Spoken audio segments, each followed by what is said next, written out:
Okay, I'll call the meeting to order. We'll start with the Pledge of Allegiance.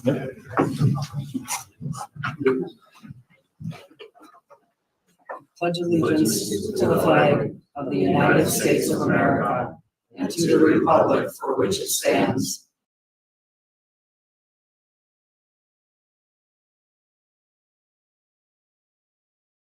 one nation, under God, indivisible, with liberty and justice for all.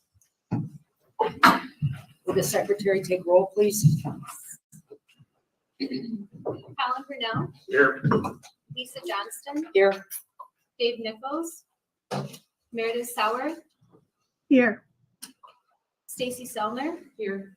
Carrie Trask. Here. And Kathy Willis. Here. Thank you. Okay, we need to take action on the minutes from the March 22nd meeting. Can I have a first and a second motion? I'll move it. Do we accept the minutes as presented? I have a question about the minutes, because there was something that was on there. It was the follow-up. We need a second before we can. Yeah, have I'll discussion. Oh, sorry. second. Sorry. Okay. All right, thank you, sorry. There was a follow-up that was going to occur on the dual licensure from Joyce and Mark.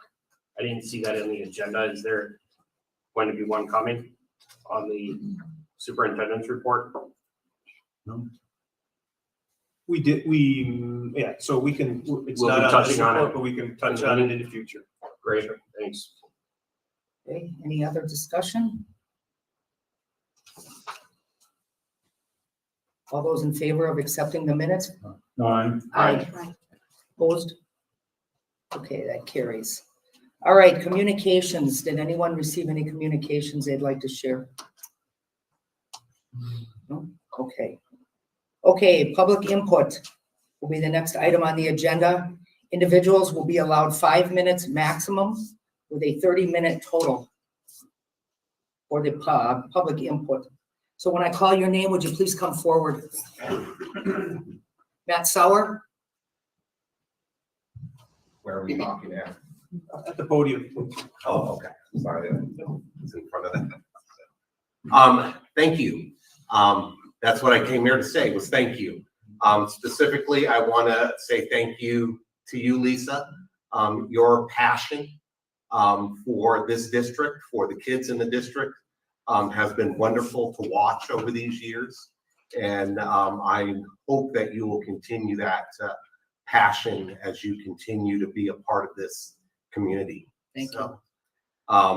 You know, Dave's not here, but I want to say thank you to Dave Nichols for being the president, particularly over these years. His knowledge of policies and process and stuff, I believe, has been an incredibly helpful piece.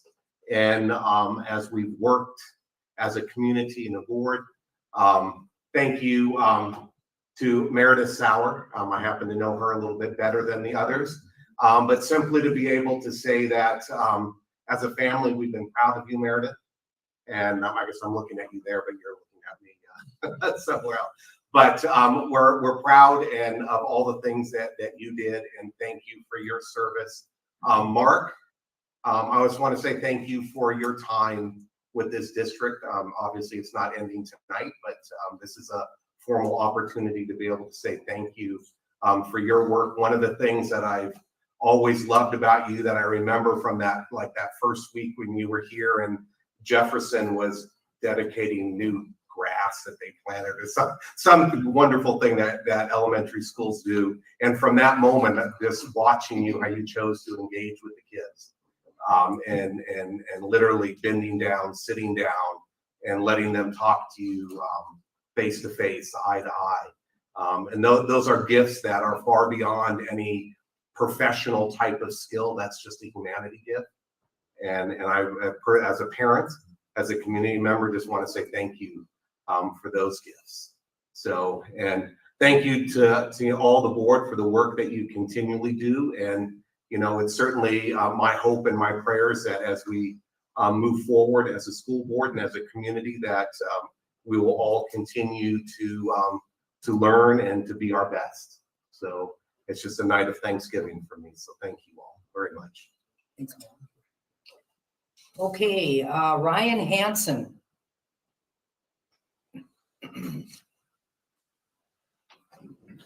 I too want to say thank you. I'd like to begin by saying a heartfelt thanks to Lisa Johnston and Dave Nichols and Meredith Sauer for their self-giving service to our community and our children these last several years. The last 2 years have presented some of the biggest challenges that MPSD has ever faced. And I can still remember just over 2 years ago, when there was so much uncertainty and chaos, how you all and the superintendents and the administrators of the schools and the teachers in less than a week turned around and made virtual teaching an option. And I remember my mind was so chaotic walking into the gym at Jackson Elementary to pick up Chromebooks for my kids, and the kindness and the warmth of the Jackson staff handing out supplies really calmed me down and helped me feel like we got this. And that was leadership in action, your leadership. And so I want to express that appreciation. Thank you for making this year a safe in-person learning environment for our kids. I'm proud to say that MPSD, unlike other schools in our region, didn't have to close down after we came back to in-person. I think that's a great thing. So that situation was less than ideal. We hope to never experience anything like that again. But thank you for prioritizing the health and safety and well-being of our children and our community.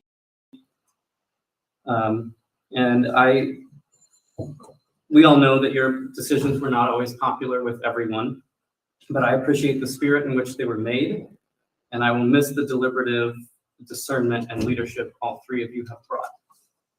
I want to also thank Mr. Holzman again for his 7 years of work at MPSD. There's been a lot of changes over your time here. The school shift, the middle school, high school shift, the growth in the college credit and the work-based programs has been astronomical, and Rubik Field renovation. So it's safe to say you've made a lasting impact here, and I just want to say thank you. You know, we don't know what's ahead, but I want to offer a word to our teachers and staff at MPSD.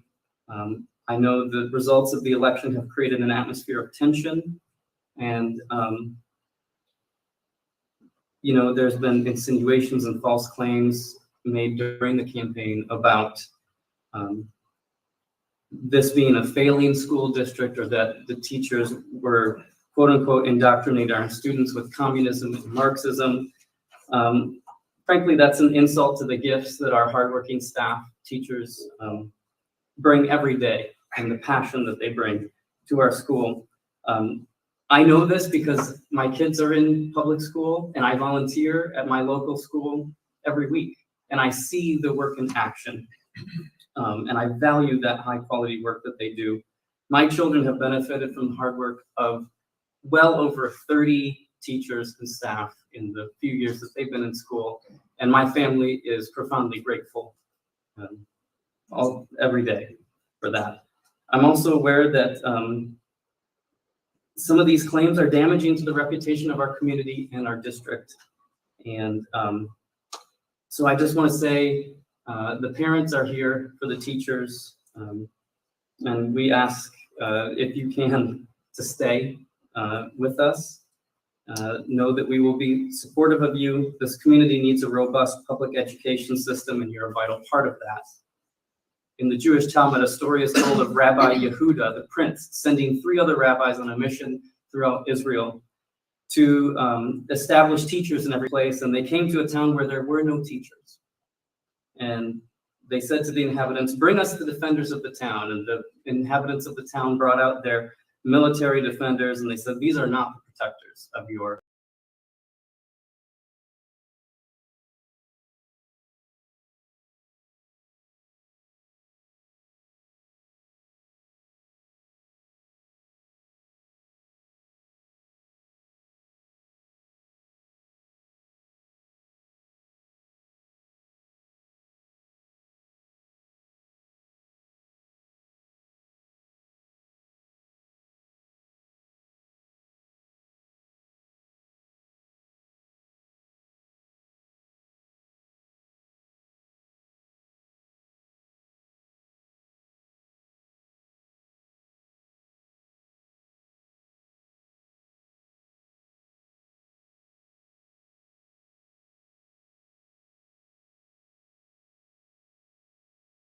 Board of Education, but I have yet to see a majority of the members truly concerned about students' learning. You wonder why parents are pulling their students.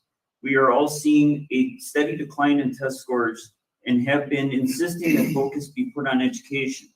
At the February 9th, 2021 meeting, when discussing how to proceed with getting back to school, Superintendent Holzman said himself that at the time of the meeting, only 60 to 70% of seniors would have graduated with the virtual learning in place. He knew this was an issue and shared it with the board. Yet while students were brought back into the classroom, what additional resources made available to help struggling students? I personally don't know of any. While I'm talking about performance, I demand someone get in touch with me regarding why teachers are allowing students to fail, and to make things even worse, no one even attempts to contact the parents. I'm a parent that is seriously trying to seek help to correct the situation, while there may be some time in which to do it. I am a very firm believer in when you aren't getting answers, a person should climb the rank ladder, so here I am. I participated in the parent engagement meeting that LHS administration put on back in October. In that meeting, I questioned Principal Tennis directly as to what their plan was to assist students that were forced to stay home due to district COVID protocol. He admitted to me they did not have a plan in place, but claimed to be working on one. I never heard anything further about this. I also questioned the principal during a phone call to get my son a Chromebook. Why was he left to figure out how to do the work himself? Isn't the point of going to school so the students can learn, and then the assignment not only further help them to learn what is being taught, but to show the teacher that they have learned and understand the material? While you may think that this is an irrelevant point with COVID protocols being removed, it really isn't, because my son is in serious jeopardy of needing to repeat a grade due in large part to being held out of school for the first 3 weeks when he never had any symptoms during the entire pandemic. I also find it rather unacceptable that none of his teachers reached out to me until after I initiated contact via email. Maybe a good start to resolve this is look into what Beaver Dam Unified School District does. Now it's being put out there that there's a behavior crisis that needs to be dealt with. Here's a wild idea. Schools go back to, if there's an issue with a student, you deal with that situation like it used to be dealt with. Student gets a detention, in or out of school suspension, sent home by a parent pickup or expulsion. Student behavior is a parent's problem to deal with. While I understand and also want students and staff to be safe at school, why is there zero focus on why test scores are so low and getting lower? Here's one place I see an issue that should be addressed with this. Explain to me why there have been numerous times I have arrived in the area of Lincoln High to pick up my son, and there are more than 10 students outside wandering around, playing basketball, what have you. This is before 3:30 when they get out. Why aren't these kids in the classroom they are assigned to? Are you really telling me we are just letting kids walk out of class and no one in administration sees this? Oh wait, I get it. Administration doesn't care because it doesn't affect how much money the district gets. My son also told me yesterday about the fake ACT that they are doing. He informed me that students are being told to do as well as possible because the higher the test scores are, the more money the district will get from the state. Are you all seriously that wrapped up in money that you don't give a rip about the test scores unless there's a payout attached? Thank you. Tony Vestelica. Good evening. Just wanted to echo some of the comments from earlier. Lisa, Dave, and Meredith, thank you for your service to our community. We may not have always agreed, but I do respect your time and energy working for our community. I also thank the rest of the board and Mark for their time and energy as well. So that's all. Thank you. Thank you. Jenny Gleckner. Like many other people, I came here tonight to say thank you to Dave, to Lisa, to Meredith, for your time on the board, your dedication to your community, to this district, to the education of our children. You've all had to make some of the most difficult decisions that could have ever been imagined. And the decisions that you had to make were not always popular with everyone. And what a difficult thing that is it's hard to put into words. And but I agree with what was said earlier, that I think that you did so with the best of intentions. You listened to experts, and your decisions were data driven. And as a parent and as a healthcare professional, I am eternally grateful for that decision-making process. So I hope that that is a trend that will continue on this board, using data and experts to make decisions, evidence, if you will. Mark, I also want to thank you for your time with the district. I am a former district employee. I remember the day that I met you. I remember the story that you told of your upbringing and how you came to be here in Manitowoc, and how inspiring that was. And, so thank you. Best of luck to you in the future and onward. And that's really all I came here to say tonight. So thanks everybody for allowing me to speak. Thank you very much. And with that, public input is closed. Okay, next we will move on to the committee reports. We had a building and grounds committee meeting, and that was at Jefferson. School. And the report is in board book, so please look at that if you haven't already. Okay, so I will need a first and a second motion to accept those minutes. I'll move, I was there. So. We're gonna plant grass. No, we're not gonna plant. We don't know yet. Is there a second? I'll second. Any discussion? Yeah, I wanted to just find out where we were at. When we were meeting, Chris, you said you were going to look into some of the costs that would be associated with that. Is there any updates that have been, what it's going to be costing to do the tiling and stuff like that for that field? The public bidding was open, but I have not heard back what the final public bid numbers are. Okay. Okay, any other comments? All right, then all in favor say aye. All right. Opposed? Okay. Then we come to the report of the superintendent, and I'll let Mark take over with that. All right, thank you very much. We'll start with the payment of vouchers, and I'll ask Angela to review and answer any questions.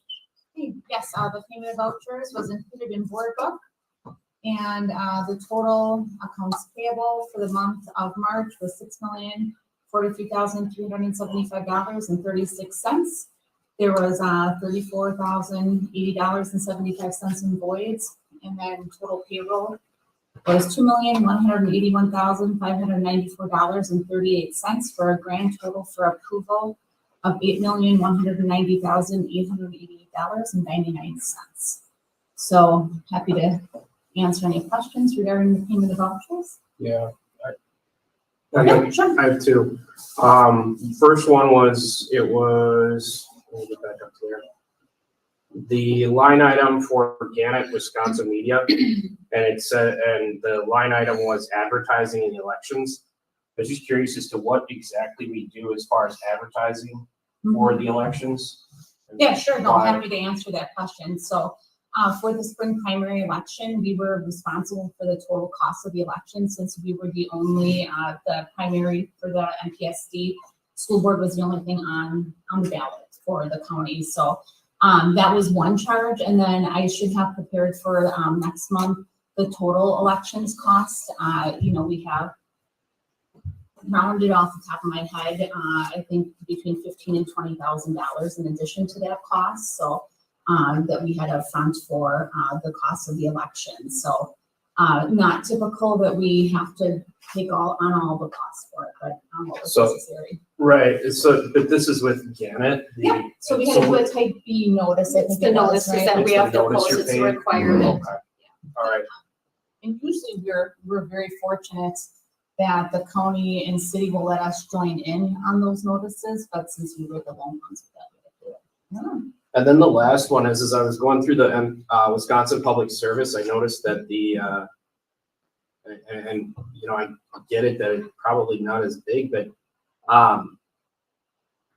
the gas and the heat at Lincoln, or was at Washington, was at $10,000. And when comparing that to Lincoln, it was 2,000.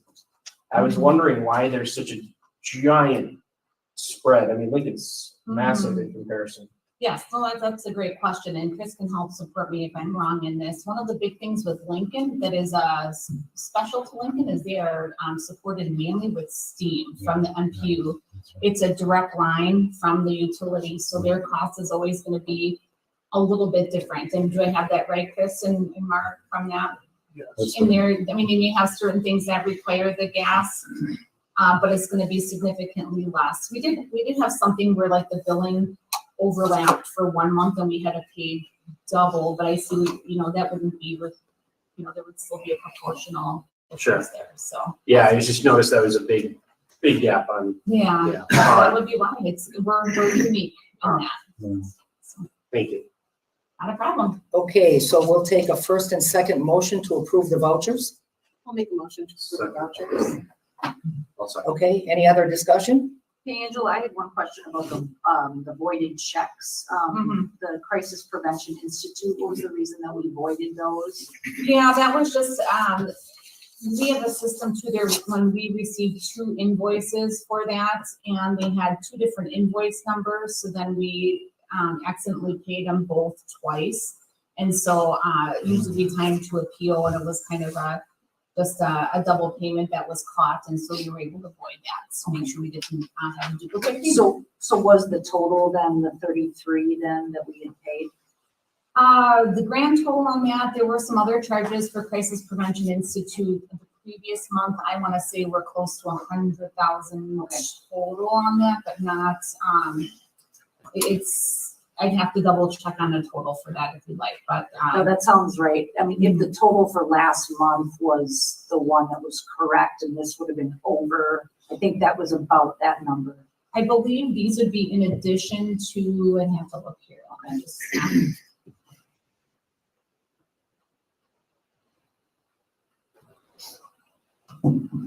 yes, correct. They were included last month and then accidentally repaid. so. Okay. Thank you. Okay, so we have a first and a second to accept the payment of the vouchers. All those in favor say aye. Aye, opposed? All right, Mark, monthly financial report. Yep, Angela, again, please help us with that. Okay, this was also included in board book and Rob, our new accountant, helped with his first set of financials. So always thankful to the accountant's help with this. Just of note, at this point in the year, we received aid payments recently. So our total equity end of month is 26.3 million at this time. It's a high point in the year. Usually I get a little nervous when I see like $7-8 million in there. You see we have like $8 million in payroll and AP for the whole month. We do have some months where we get very, very close to that. So managing our fund balance and maintaining a high enough fund balance to maintain and be safe through the critical times of the year is very, very important. So just happens to be a higher point in the year with aid. June, November, tend to be our lower points.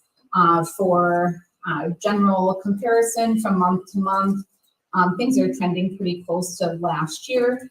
And on the instructional side, there is a higher percentage, like 3% higher in Fund 10 and Fund 27, I believe also too.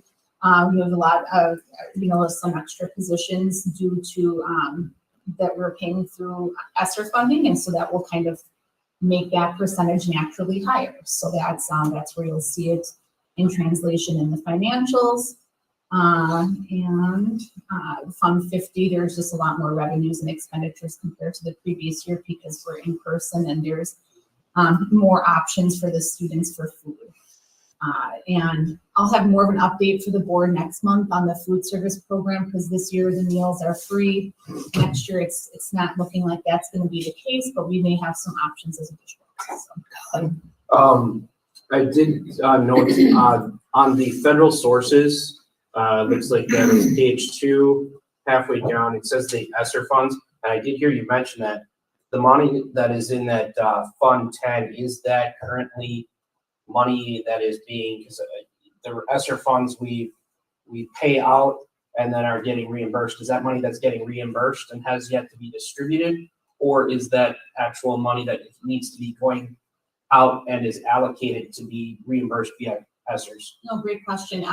Any type of federal funding is a spend first, then be reimbursed. So that is, especially with our for ESSER 3, we have done actually no claiming yet.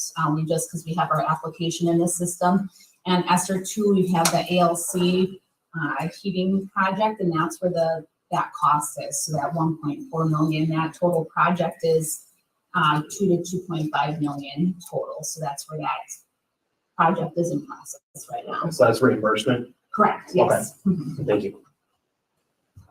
Okay, any other questions? Okay, then moving on to the personnel report.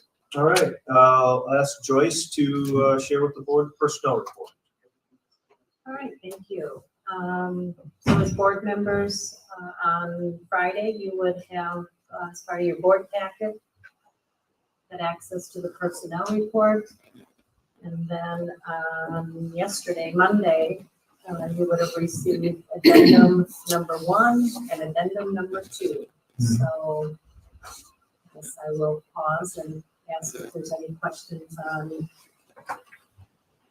any of the personnel report or the addendums. Yeah, I have a question. So we do have some individuals that are coming from outside of the area. When we're doing background checks on some of these people, how do we do background checks, just out of curiosity, for, I guess, all of our employees? What's the process? Yeah, so it's a requirement, for all districts to do background checks. So we use the Department of Justice, and every employee that's hired fills out what is called a background disclosure form. That's the first step, and then we go online to the Department of Justice and run the criminal background check.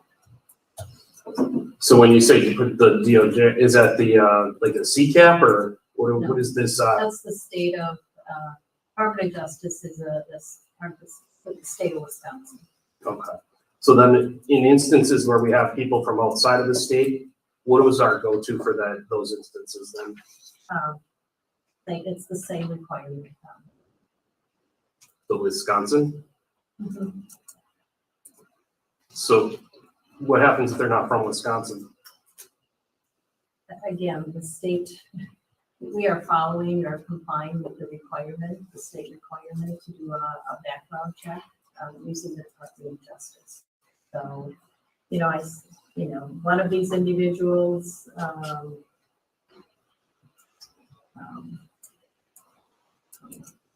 I think originally from Nevada or something. Yeah, she moved away. She actually graduated of Lincoln High School, moved away for a couple of years. She's coming back. Similar with the other one that's out of state right now, moving back to Wisconsin to be closer to family.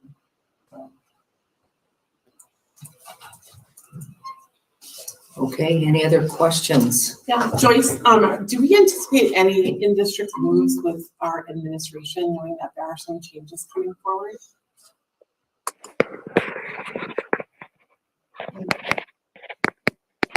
I'm sorry, in district moves with our Anticipate I think that would be Dave. It is, but I'll see if I No, do we anticipate any in-district moving with our administration? Yeah. So, yeah, you'll note on here that one of our associate principals from Lincoln will be resigning at the end of the current school year. So, you know, just like any other position, we will post that internally and externally. And certainly if there are internal candidates, they will go through the same process like everyone else. And then does that go through curriculum committee when you have or not curriculum, I'm sorry, personnel committee then when you make those major changes with administration? That's No, No different than our no, normal. we would bring the administrators forward to the board, just like we bring the other employees to the board. Yeah. Okay, so why don't we take the personnel report and the addendum 1 and 2 together? All right, so can I have a first and a second to do that? I move we take those reports as you stated, Lisa. I second. Okay, any other discussion? Yes, I have a couple things. I'd like to request that we table the second addendum. I think that is more appropriate to be addressed with our new seated board. And just, again, I feel like, you know, Mark, it's contingent upon Mark's the Janesville board approving it, which has not happened yet. So I feel like we have some time, and I think it would be more appropriate to make that decision with the new board. So I'd like to make a motion that we table that until the new board is seated. One second. Is it to accept his resignation? It's not acceptance of resignation. He's asking that we waive the $10,000 fee for him to leave. And I'm not saying that the new board wouldn't do that. I just think it's more appropriate that the new board make that decision. I was recently notified that the Janesville board accepted my contract, so it is now confirmed. Sure, and I guess I'd like to act on this tonight. I would too. I have a question on that actually, a specific addendum, if I may.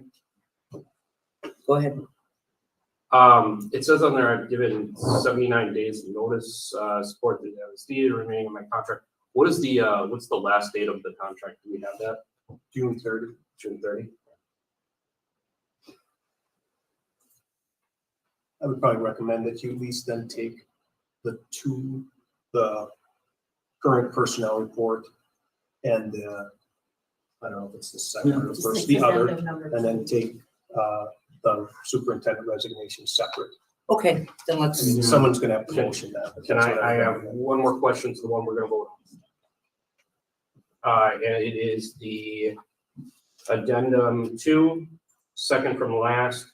It says that there's a 3-year license with stipulation. I was wondering what the stipulations were to that agreement. Yeah, I can answer that. So this individual is on a license with stipulations for music. Can you say that again? He is on a, he is a teacher. He's got teaching credentials. Not his teaching credentials currently are not in music. So he is currently on a 3-year license with stipulations to obtain his music certification. Okay, so then he has until the end of that contract to get the license? Yes, absolutely. He's actually in his second. He had already been on a license with stipulations, so this is the second year of the 3rd-year license with stipulations. So he has 1 more year yet to make this happen? Yeah, absolutely. It's in the process. Okay. Okay, so we have a motion and a second. That would be Stacy and Collins motion that we will have to vote on. And can you again state what you are saying, Stacy, with your motion? Yeah, I'd like to table the personnel report number 2 until the new board is seated. So Okay, that's the addendum number 1 though, correct?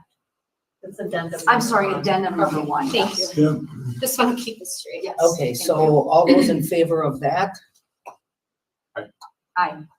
opposed? Nay. Nay. No, Okay, so that is not passed. Then we will take, Mark, can you, Well, I don't think there's a concern about the personnel report and the addendum 2. So I would probably look for a motion to take those and then take the Sure. addendum 1 separate. sure. Yes, Okay, so let's take 1 and 2. Is that correct? Their personnel report The original and person report Original personnel report and addendum 2. and addendum 2. May I have a first and second for that? I'll move that. I'll second. All those in favor say aye. Aye. aye. Opposed? Okay, so that will pass. And now we will take the separate approval of, Lori, is it addendum number 1? It's Number addendum 1. number 1. Addendum Yes. number 1. Okay, Yeah, number 1. Can I move that we approve addendum number 1. I'll second. okay. Any other discussion on that? Yeah, I think I just want to answer kind of Stacy's reasoning for doing it later. This is a board that served with Mark in this past year. So I feel as though at this point in time, we are more qualified to make those decisions rather than brand new people coming in who may not understand the entire fiscal responsibility of what happens and how the contracts work. So I part of why I didn't go along with you, because I feel as though that's really part of the duty that we have right now and that we have more of that experience. So just my reasoning. I just wanted to touch on, I won't be supporting the addendum number 1. The reason for that is because this is going to be affecting the board in the upcoming, in their decisions to either waive or not waive those. So I would like to leave that. It's not whether, I'm not deciding yes, no on those, but I just feel that it should be those people that are going to be monitoring that, those monies moving forward. You should have the ability to weigh on it. So that's my reasoning. Okay, so we have a first and a second to accept that. All those in favor say aye. All right. Aye. Aye. Opposed? No. No. Okay. All right. District activity update. Mark, is there anything more that you want to say there? Yeah, I do have some updates for the board. Some real positive things going on. Today or yesterday, actually, we were informed that, if you recall, about a month ago, 27 of our teachers and employees were nominated for the Eastern Wisconsin Excellence in Education. And this is the first year that that's going on. There's 27 school districts in Eastern Wisconsin that provided opportunities for public staff members to acknowledge employees who have gone above and beyond. We were able to send out a communication today to Lisa Delsman at Washington, Deb Miller at Jackson. Lisa Delsman's a dean of students. Deb Miller is an instructional aide. Kristen Sorensen's a special ed support. Luann Berenbosch is the head custodian at Washington. Ashley Waniger is our school to work coordinator at Lincoln. And Michelle Foss, consumer science teacher at Lincoln High School, have all been awarded the Eastern Wisconsin Excellence in Education Award. The Board of Education will get an invite to this year's ceremony, which is going to be at Kiel Performing Arts Center. Not exactly sure exactly where that is, but you'll get some information and you'll be able to attend in the near future. I think it's attached to the high school, but that's Keel, Netawakami, Keel? Yes, Yes. well, is it that? What color? Yeah, Is it yeah, Kelly it Red is, color? yeah, it is. It is, okay. In addition to that, we also had 3 MPSD folks be acknowledged for the Herb Cole Excellence in Education Fellowship or Scholarship. And again, that is a excellent prestigious award. Melanie Shemanek, a Lincoln High School teacher. We've talked a little bit about our College Here and Now program and our program for computer science. And obviously, we've seen some growth in that program. She's done an outstanding job and has been awarded the Herb Cole Excellence Scholarship or Fellowship. And Leah Haley and Madeline Oswald are Lincoln High School seniors who have also been recognized from the Herb Cole Excellence Foundation. So just a quick shout out to a number of students and staff who, and again, when I say outstanding, these individuals have been recognized by their peers, nominated, gone through a very, very rigorous selection process, and it's something to really celebrate. So congratulations to our students and staff who are recognized. So I think I just wanted to give a positive update on some of those great things going on. Thank you very much. Yeah. Okay, unfinished business, we don't have any. Sorry, go ahead. I was just curious as to why the superintendent's report, we didn't get it till noon today. I just looked at the timestamp on it. Last night I was up till probably about 2 o'clock in the morning reading through and making notes and everything else like that. I do read this stuff and I didn't get it till, or there's no report. I figured, okay, well, maybe there'd be something that would come in the morning and I didn't see anything. And it just, it's kind of the frustration that I've had while on the board the whole time. I didn't got. No, that is my error. It was, I received it on Monday morning around 10. I think I received everything 10:30.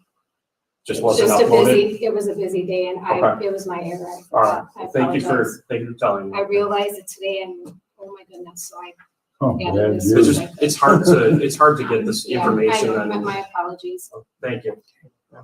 In general, the purpose of the report is just to give you information, not necessarily information that we're discussing at the board meeting. Right. So it's just information. Well, yeah. And again, I proposed even in the future to maybe just separate it from the board meeting and actually just send it to the board members through email because, again, we can talk about that in the future and how the board wants to handle that. But sure. If there's something in any of those, or if you're wondering about something, send us an email and we'll definitely check it. And that's probably what I'll do. I read them and then usually like to ask questions and stuff like that, find out, dig deeper. So thank you. Okay, moving on to new business. Actually, I have a question. Yes. Joanne. Joanne was recently notified that there was a letter that went out to parents regarding not getting speech services for the rest of the year.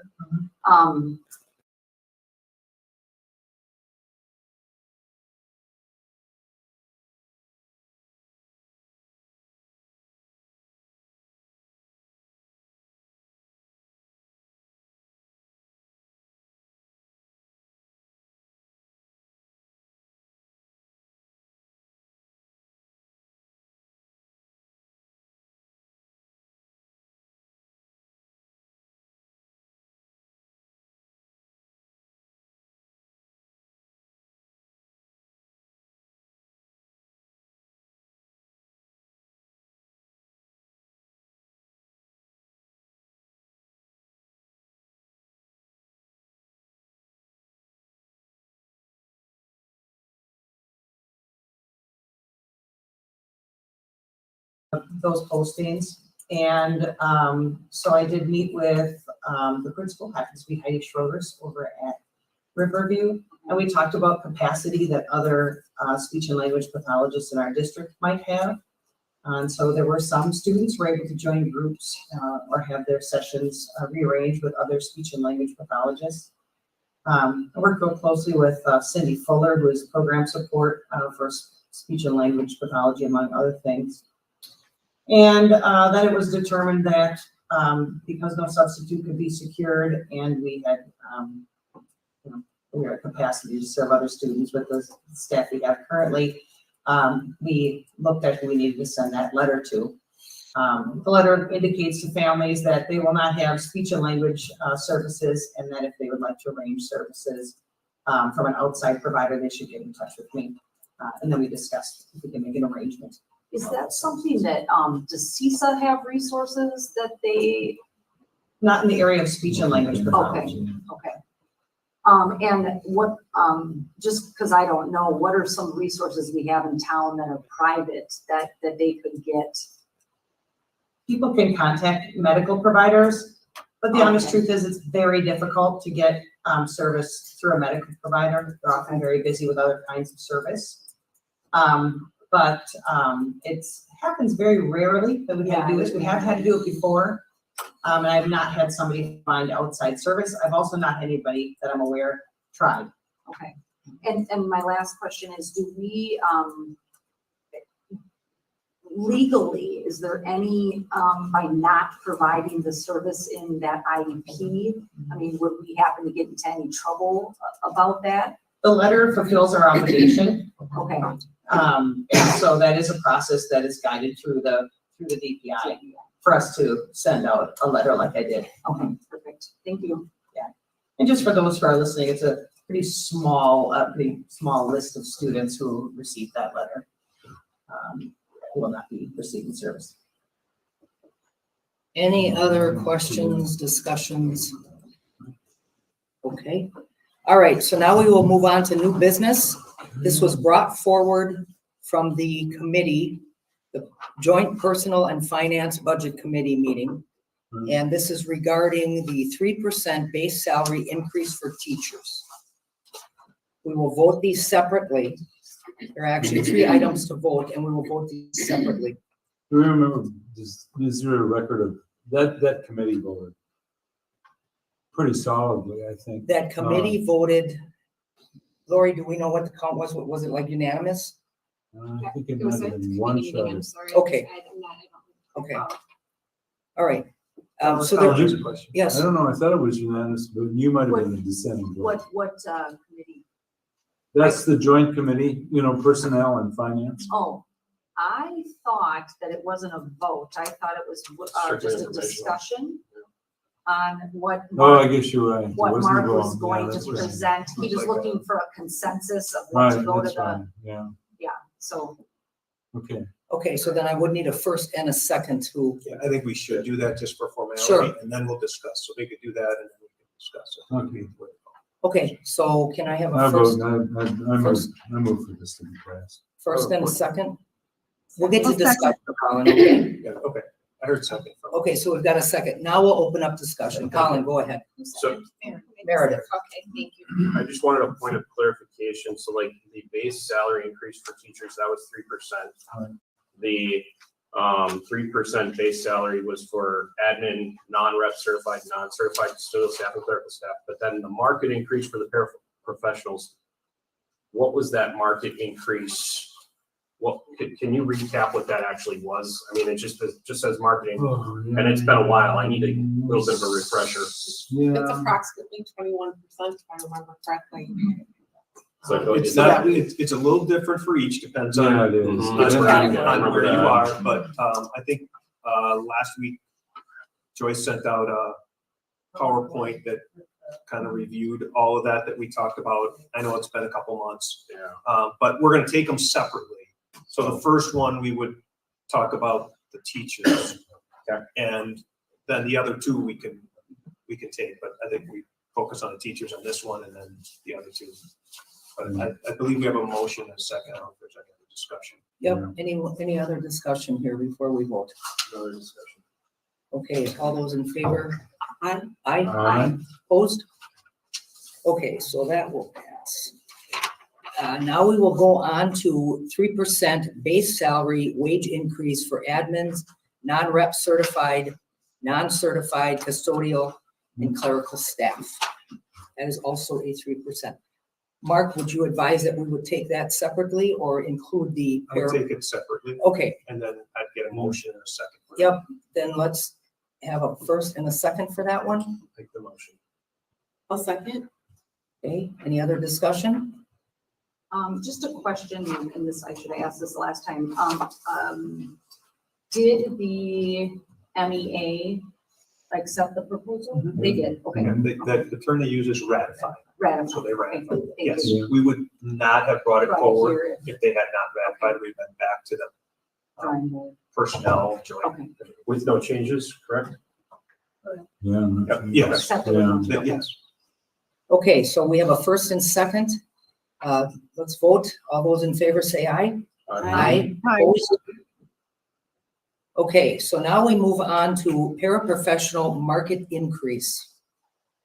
And we were all presented with that chart. Yeah. Are there any other, I'm really in favor of it, so I'll move that we approve that. I'll second. I thought that they were, really underpaid by quite a lot. And not only was it affecting our market, our ability to hire people off the market at the wages they had, but I just think it was kind of a human exploitation sort of situation that nobody intended, but given the funding and that. But it seems to me that Joyce did a really fine job on it with the superintendent to bring that up to a kind of a fair level, and to also show appreciation to people that are doing hard work and hard times. So Carrie, are you making a motion? I made the motion. I I moved heard it. Meredith second. Meredith second? Meredith Okay, second. is there any other further discussion? Yeah, I do have some discussion.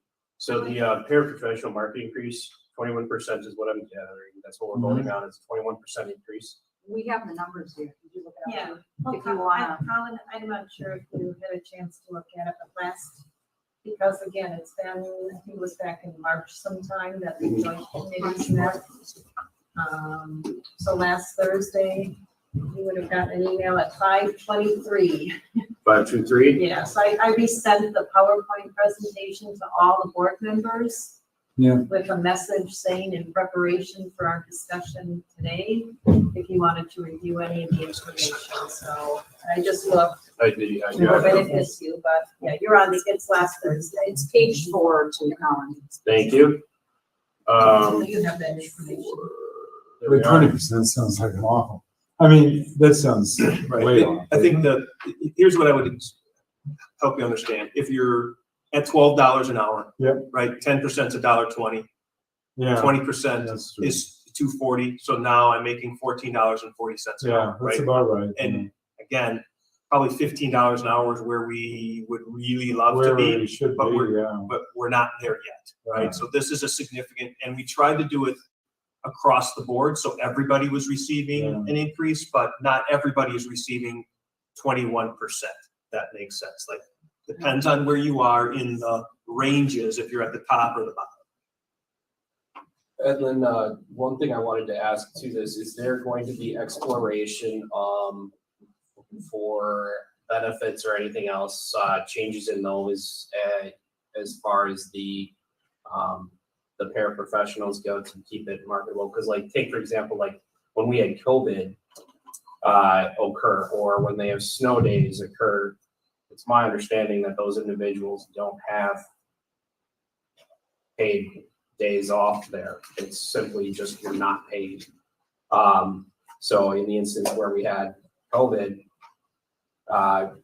were those individuals, I mean, is there exploration to look at something like that as well to help those people so that they don't just go find other jobs? We paid all of our employees through COVID. We paid all the employees on the days off of that Yes. they were paid off. Related Okay. to COVID. Yes, related to COVID, we paid all our We've been employees. doing that for the last year. Okay. So you are correct on, if in fact we have a snow day and we don't require employees to make it up, that there is a potential that if, they're tied to a student, that day would be, but we are making up our snow days and provide some opportunities. So there could be one day this year that's the case, but typically those employees have an opportunity to make that day up, and then that's the day they get paid. So they don't get dinged on Gotcha. All right. Thank you. The other thing, and I understand exactly what you're saying. This year we also invited our paras for 2 full days of training on staff development days, which are normally not work days for them. So there were those 2 days. Again, most importantly, it's the professional development that we're providing. And the last couple of years, the last day of school is typically a half day. And the last couple of years, we've said to our parents that they are allowed to work the full day, not required, but allowed to work the full day to help the teachers in the afternoon, just wrap things up. So that's another opportunity. If they want to work a few additional hours, we give them that opportunity. Okay. Thank you. You're welcome. Okay, so we have a first and a second for the paraprofessional market increase. So all those in favor say aye. Aye. Opposed? Okay, so That's a that good thing. is approved. All right. Yeah. Now we will do the resolution to begin the 22-23 school year prior to September 1st. Information and action, I will need a first and a second motion. Colin? There was some language that was in here that will lead me to not support this resolution. It is the last sentence. And it is the last sentence goes, or later in the event that additional orders or restrictions are imposed on the district that prevents such commencements. So Why is that? why would I oppose that? Because I didn't like the language. I'm not for shutting down of the school or instruction. And I do believe that we can go ahead with this resolution without that language. So I won't support this resolution with that language in it. So if the governor poses another order like we had in March of 2020, are you saying we would disobey it and move forward in opening our schools, Colin? Well, Because I believe that's what this is probably addressing. okay, so is that, does it need to state that in the resolution?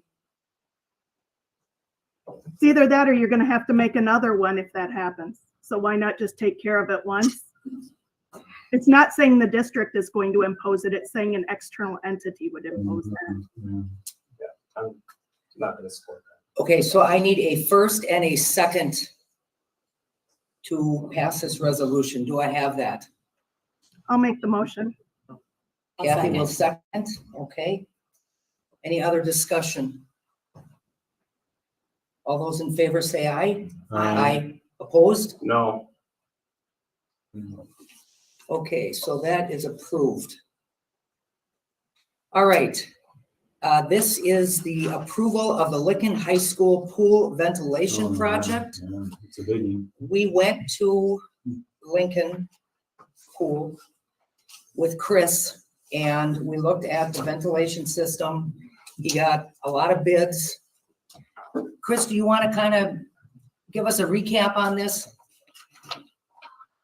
On the Pool project ventilation. or the bid process, or what specifically? If you could just kind of give an overview on what you're doing, just a couple of sentences. Yeah, sure. So, the unit that's in the pool is designed to capture all the expensive heat that we pump into the water and the air, instead of just exhaust it out of the building.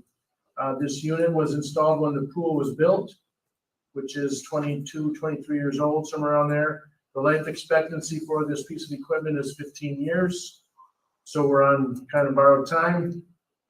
And so looking at changing that ventilation equipment out, we're using ESSER funds to pay for it because it's ventilation. And on, I'm looking at the date when we did the bids. I guess this isn't on here. We had 30 some vendors that showed up or were invited to the bid walkthrough. We received bids. Nexus Solutions was the vendor that was our design specifications and bidding partner, and the project was estimated at $495,000. The bids came in $137,000 short of that, which is good Whoa. for us. We owner purchased the unit to save a lot of taxes. And we had to buy that unit at the time because of the lead time it takes to produce that unit and get it in before August 11th, which I think is the date WIA swim starts. So we're kind of trying to get all this pushed together to get the unit in before swim.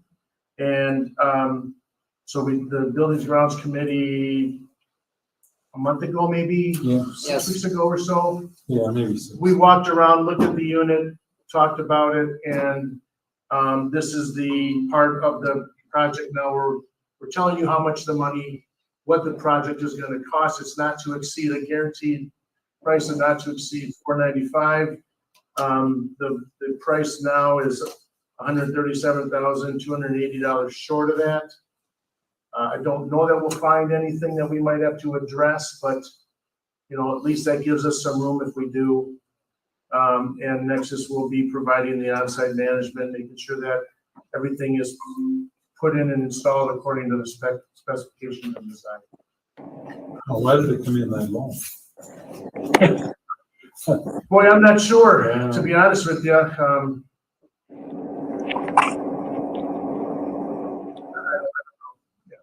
So one of the things I noticed on the controls here, we only had one bid. Did we seek beyond that one bidder, or did we, I mean, why do we only have Sure, one? yeah, that's a, thank you for that, that's a great point. So the system we use is ALC, it's proprietary. So that means only certain people can put that in, and ALC is the one. So if you put in Johnson Controls or Siemens, you know, those systems don't talk very well to each other. So we kind of go with the product that we've put in with, which we're also using ESSER money to put in ALC throughout all of our district.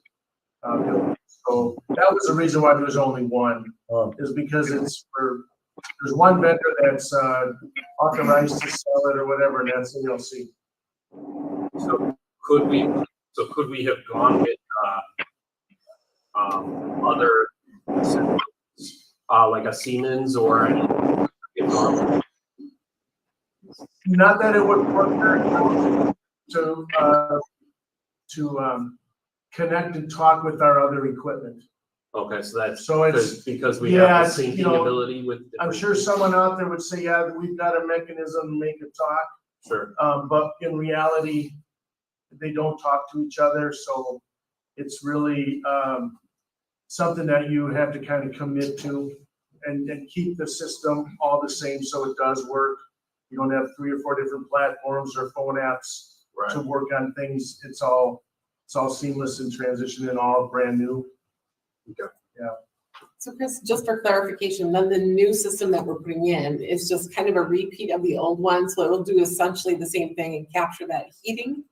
Yes, and Okay. it's more efficient because of the technology. Okay, Yeah, yep, and it's actually the same brand called the Dectron unit. okay. They have other competitors, have other pieces of equipment. We looked at competing products, and in the end, it was the same like grandparent company that owned both of them under 2 different names. So yeah, we looked at warranties, which one had a better warranty. There was only $3,000 or $4,000 difference between the unit that we selected and the other unit.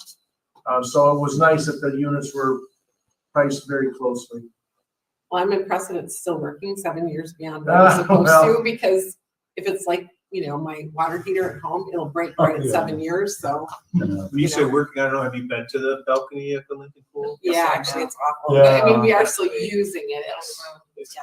Yeah, sorry. Yeah, we put holy water through the system, so it'll last a little while longer. Okay, so Well, one other question, was Nexus the low bidder?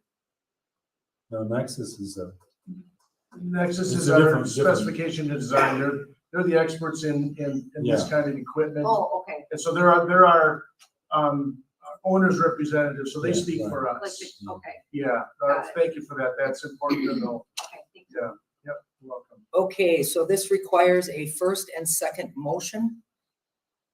I'll make a motion that we accept the bid. Well, second. Okay, any other discussion? All those in favor say aye. Uh, Aye. Opposed? All right. Now we will move on to set the date for organizational meeting. Recommended for April 26th, 2022 at 11:30 a.m. yeah. So I will open that up for discussion. Just a little clarification. So the reorganization meeting, the April 26th is a typical Tuesday that we do that. We would start ahead of time.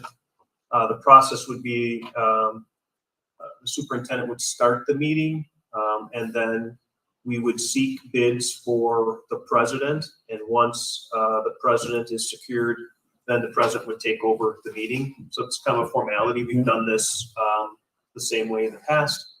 We would then seat all of the board members, and then we would go on to our regular business that's on the agenda for that day, usually pretty light, it's first day. And then the board president would then take feedback or input at that time for committee work. And then the board would share, president would share with the remainder of the board in the near future, whenever that individual determines it, he or she decides. And then that will have the committee identifications with that, and then the directors will work with those committees to set up any additional meetings. So we just need to set the date for that. Go ahead, Colin. So we got, with, Mark accepting, Janesville accepting the contract for Mark. There's obviously quite a bit of, work in that area. I know you have, said you'll stay till the end of your contract, but I do believe there's probably quite a bit, of things to tackle there. I was trying to think about this a little bit. I think the sooner that we can establish those committees, because I'm assuming that there's probably going to be some personnel committee work, especially in that area, that probably would want to get established and set up. And seeing as how that meeting is going to be, picking the board president who then assigns those committees, I think we should maybe move up that organizational meeting date if possible, and if we can get those that are going to be in the attendance to that would work with their schedules. I'm making the suggestion to discuss that because I think that is important, and we have some important work to take on. So I'll just step back and let anybody else comment on that. Yeah, so let me just give you a little bit of general information. So the earliest that our new board members can actually take the oath of office is the 25th of April. Yeah. So we really can't do anything with new board members at that time.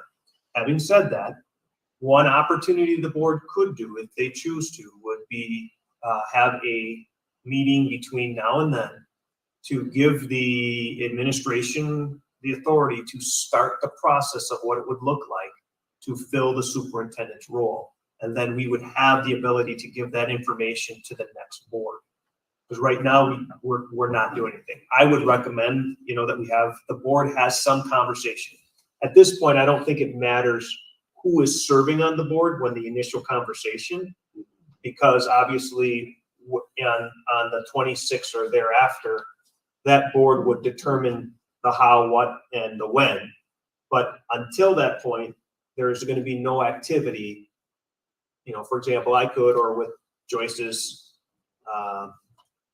support, search firms and get some information and give the board information in a packet potentially, so that the board can have some information and look at things. Or we can wait.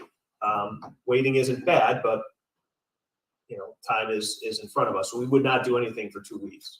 Is there a state statute that we have that says that we have to fill that on the 25th? Or is there, where does that come from that we have to wait till the 25th? I don't know if it's a state statute, but Yeah. I I've do seen know that there is you can't take oath of office until the 25th. And it might even be the 4th Monday. I'm not sure if it says They it's can the take their 25th. oath prior to, but they're not seated Seated until until that fourth point, Monday, which is the Monday before the fourth Right. Tuesday. And again, not every board in Wisconsin has or follows the Tuesday meeting process. So that's not our rule. That's the state rule. So again, that's not on setting this meeting, but the idea would be, I believe the earliest we could do it is Monday, the 25th. That would be my understanding. Colin, the only place I've seen it is our bylaws say that. In it. Okay. Yeah. Refers to the, I believe, fourth Monday or Right. something. And that comes from like the WASB guidelines that they give us. And again, I could look to see if it's in the statute or if it's in where that comes from, but that's not we're not making. We have the bylaw, and the bylaws supported by something else. Yeah. Gotcha. Okay, so we have two issues that we need to address then. Mark's suggestion of having another board meeting of the original board members, is this correct, Mark? That Potential. you could put together some kind of a recommendation for, Have the board give some authority to start moving forward on looking at that. Then we would bring that information forward to the board on the 26th. okay, how does everyone feel about that? I have no objections to getting information. I mean, I relish more information. That way then I can make a better decision, We're not so acting on it. we're not acting on anything. Yeah. We're just getting information. So I have no objections. Okay, Maybe it's even more formal than that. I guess I would say this, before we do that, can we agree on the date? yeah, We don't have to vote on it, but we just have to, do we have to vote on that? It says I action. think the chair. All right, we better, I think can we take action on that first? I guess do we we, would say. do we know? Organizational meeting. That's It the says organizational meeting. that's where it's Discussion action, we can vote on it. Okay. okay, go So ahead. I would like to address that one, early on when I started on the board, I did want to start moving these into the evening, these noon meetings for Thursday. Just because there are more people that can attend in the evening than in the day. I understand that there are people that it's beneficial to them. And I get it. But with all the changes, all the concern, everything else like that, teachers are also they're not in classroom. They can also be present too. I just think that we should look to moving that meeting and have that start with it being in the evening. So I would like to, On the 26th? yes. I'd like to make a motion that is moved to our 7 p.m. for 4/26. Any other discussion about this? I won't be here, so, We need a second done. okay. Second? I'll second. Okay, now we can open up discussion, so I guess I'll leave it to those that are gonna be here, so. Yeah, well, I don't care anyway, either way, but. Yeah, I actually do care. I guess I voiced that in the past. It affects my schedule personally, and knowing that I've been on the board now for 2 years, I don't want to see that change because I have other things outside that I've curtailed my own schedule to do this. And I understand what you're saying about people in attendance. However, they are all on YouTube. They're all being recorded and shared with the public. Our evening meetings are the ones that we have public input on, so we don't have that in our noon meetings. So there's nothing we're taking away from people by having it at noon, and that's how I see it, so. And I guess, and I get it, you have an obligation that you want to maintain. I really do understand that. Given other people's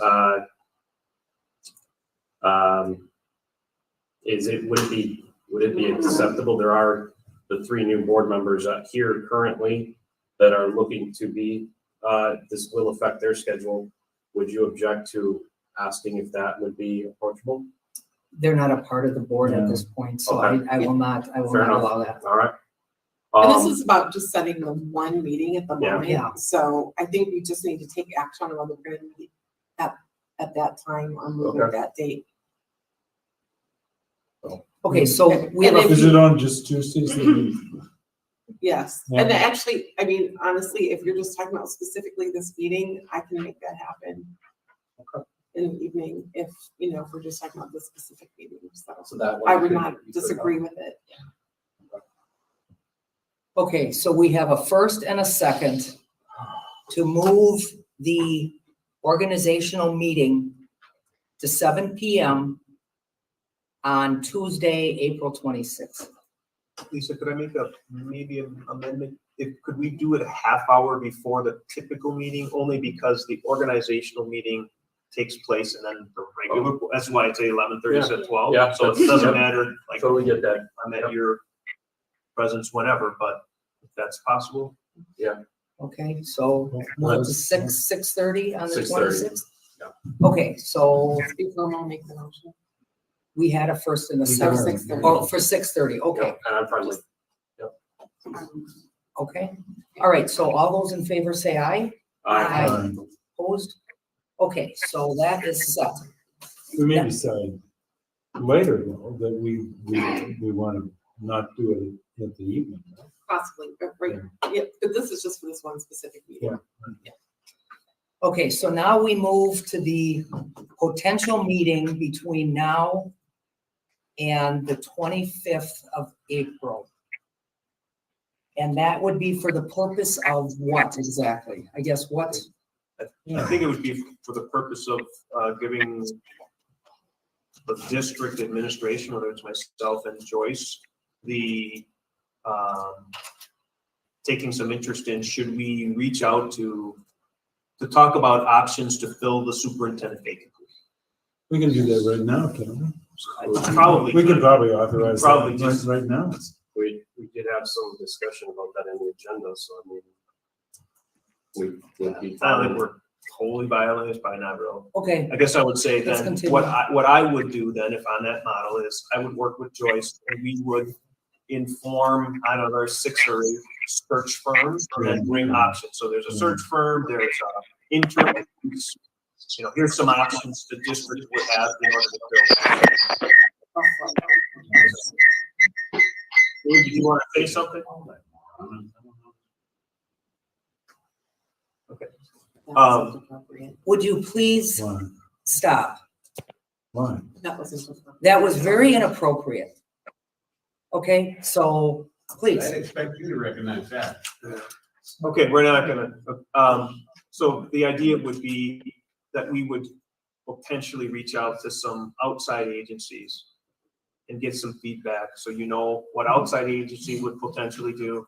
We could talk to you, we could then, at least, I don't know what their time frame would be, we bring that to the, board on the 26th in a report.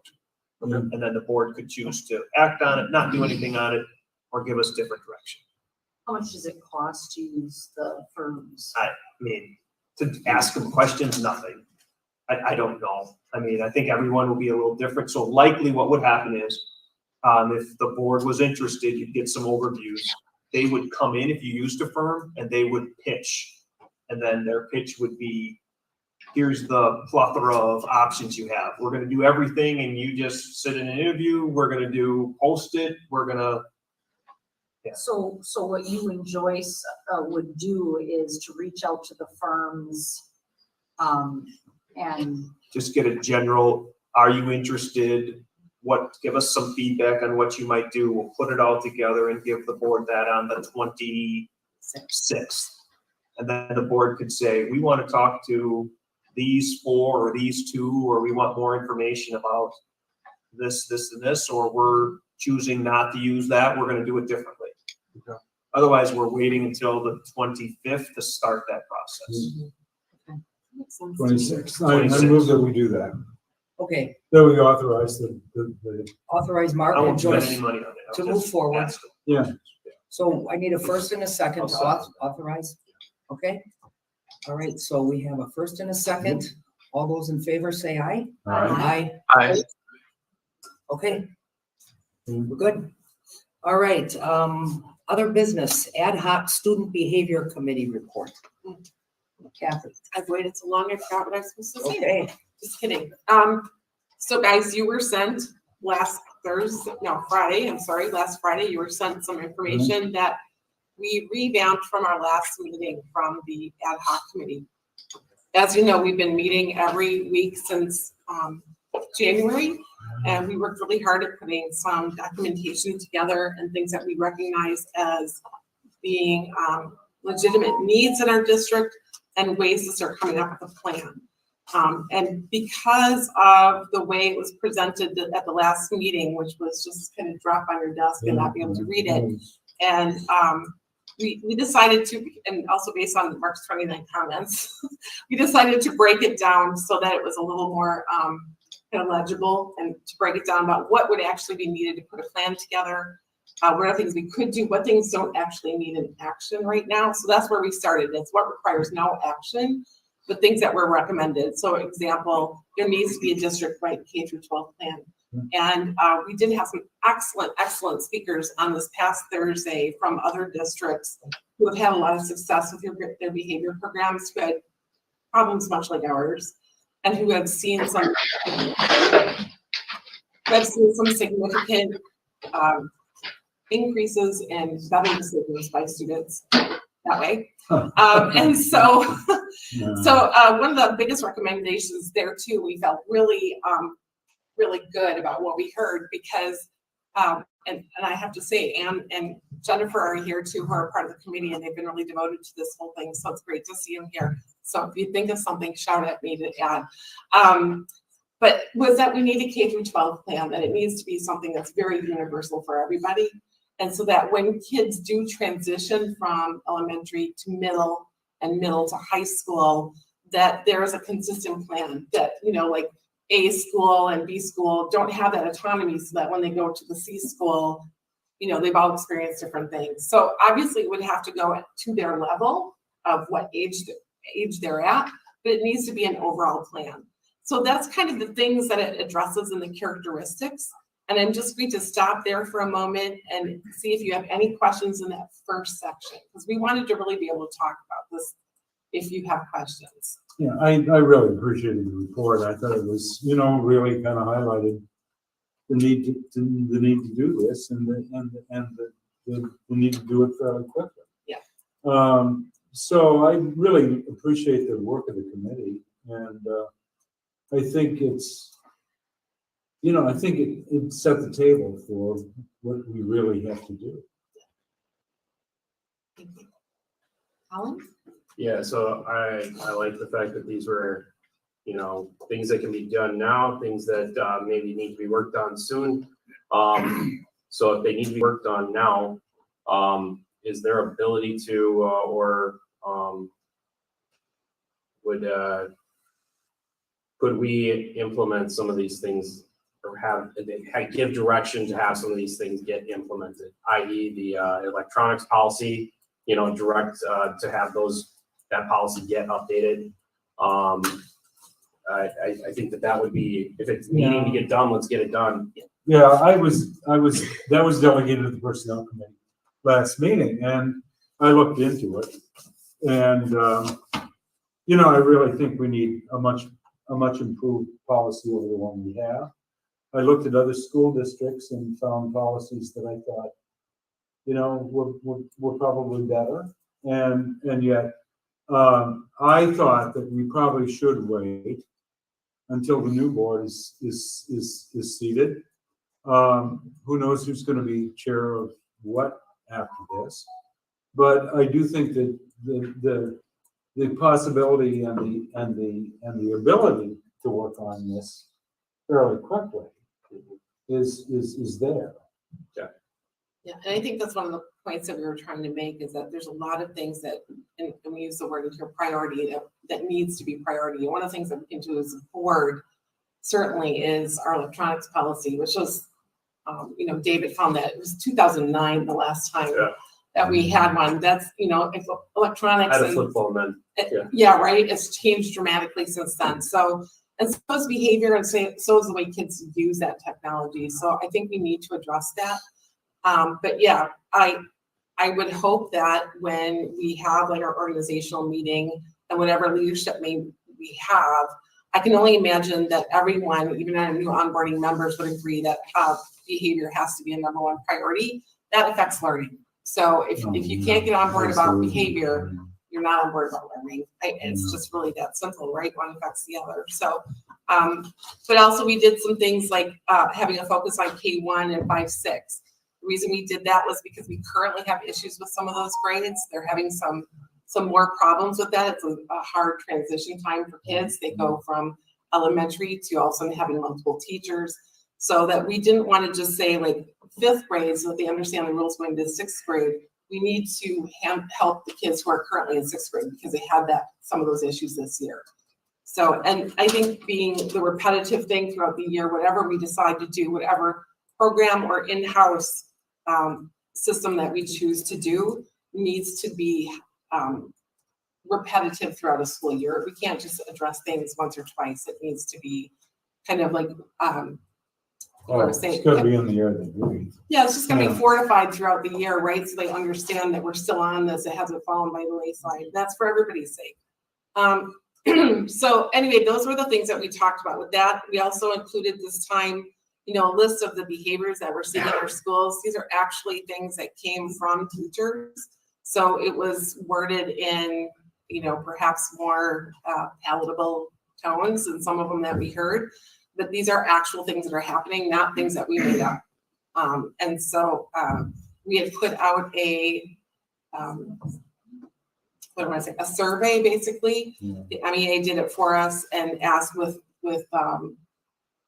anonymity what teachers were seeing, and these are some of the things that came back to us. So when you go through this, you can see how really dire it is. And why we want to address behavior and need to. I'm speaking to the new members that are onboarding, because I know some of you are here, but it is our plan as a committee, we've discussed it, that you will also be receiving this information as soon as you are onboarded and given your oath of office and take your seats, so that we can begin those discussions and continue them. We don't want to see this drop. We want to keep that momentum going. So you will receive this, and we hope that we can continue those discussions. That's where we're at. Does anyone have any questions? Yeah, I think I have one. Yeah. What does it mean by require no action? There needs to be a district-wide K-12 plan, which I would see as an action item, but it says general characteristics which require no action. I wondered what that meant.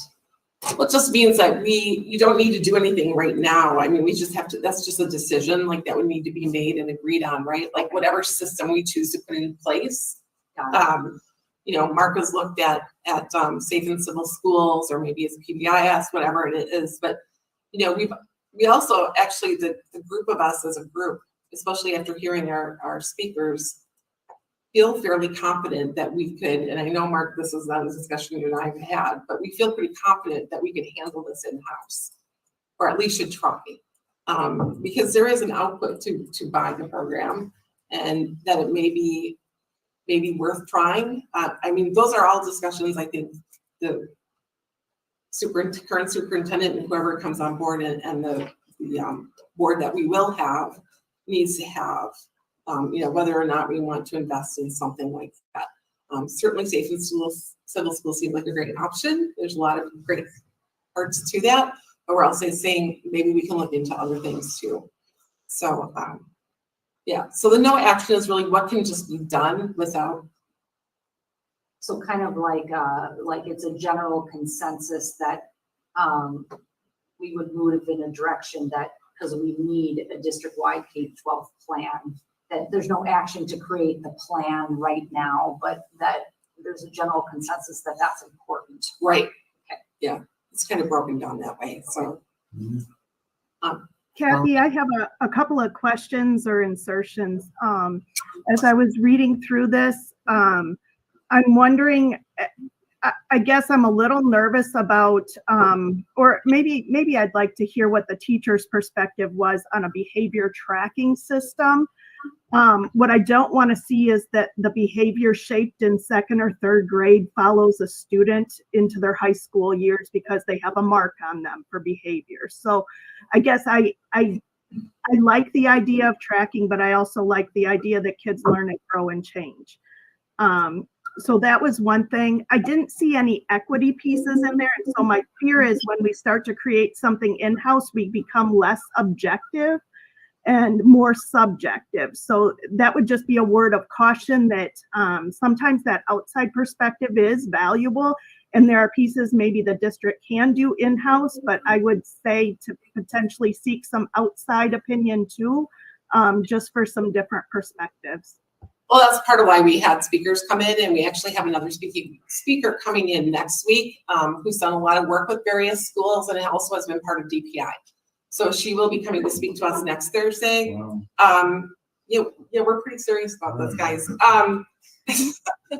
It's really candid remark, I know, but the first piece was, I'm sorry, Meredith, I lost my train of thought. I'm just thinking that the tracking system, I want to make sure that kids have an opportunity to grow and change and not be marked for the rest of their lives with a behavior. Right, I think I believe that the intent, and ladies correct me if I'm wrong, the intent behind that was like how in the past we've used EduClimber as a system to collect data on our students and see like something needs to be put into a system so that we have that collection. And I don't know that we're completely using that anymore. Are we, Mark? Do you know? Not for behaviors consistently, EduClimber, but. Right, but we did. So that's kind of more along the lines what we were thinking is that, it's got to be, maybe tracked was not a good word, but kept track of maybe better instead of tracking, we're not tracking like animals. We're keeping track of what's happening. So it's having that data. One thing that we haven't discussed a whole lot as a group, but it has been mentioned before too, though, is that, we would like to see moving forward possibly maybe a behavior committee, even within the board, that there's got to be some sort of, especially because we're trying to get a hold of this. I mean, Marcus called it a crisis. He's not the only one. We all see the need for it. It's all over the nation. So maybe at some point it's something we want to address as a board, that maybe there's a committee that works with the ad hoc committee and makes it more of a formal thing while we're getting a handle on the behavior. It's just a thought and an idea that I'm putting out there that we don't have listed on here. Is there anything else you guys want to talk about? I just want to thank you and that ad hoc committee for putting this together and doing the hard work that needs to be put into it. I recognize it's a lot, and I'm really appreciative of it. Well, thanks, Meredith. And I will say, I'm going to tout horns too now. Like, the group has been there. We haven't missed a single Thursday. And these are really dedicated people who truly, truly care about our district. So it's a privilege to be serving with them. Good Absolutely. What's that? A good cross section. It is. Yeah. Yep. It's men, it's women, it's retired teachers. We have parents. Me. So yeah, we have a great cross section. Thank you so much. You're welcome. I like the fact that this is being worked on. I was wondering, has there been, I guess from the superintendent, have we looked at, is there any update or looking to implement any of the things that the ad hoc committee has worked on and done? Yes, so we've had a couple of different opportunities for in-house training, specifically looking at safe and civil schools. So both Kathy and Dave joined us 3 weeks ago, maybe. We're actually going to have an opportunity tomorrow morning to add some more people, our administrators, to that conversation, to listen to what their processes and outcomes, and again, looking at some of the options that they have. So actually tomorrow, beginning at 8 o'clock, we'll get right back at it. And at that point, we'll make some recommendations, moving forward to, the board on, here's what we're thinking, this is where we're at, based on the feedback that we're getting. Okay. Okay, any other further discussion? In the ad hoc. I don't think so. Unless anyone else has questions. I know Okay. I'm kind of not supposed to do this, but do you guys have anything I should bring up? Thank you. All right, now we're good. Thank you for all that participated, appreciate it. Okay, as far as future meeting dates, there are none, between now and the 26th, is that correct? Correct. Okay, I think the curriculum committee was canceled? Yes. Okay, all right, then we're good. Okay, thank you all, and, I will need a first and second to adjourn this meeting. Want to make a motion to the second, maybe? Sure, I'll first. Meredith? You want a second? Sure, I'll second it. Okay, all those in favor say aye. Aye. Okay, sit, thank you all. Thank you, guys. Thank you.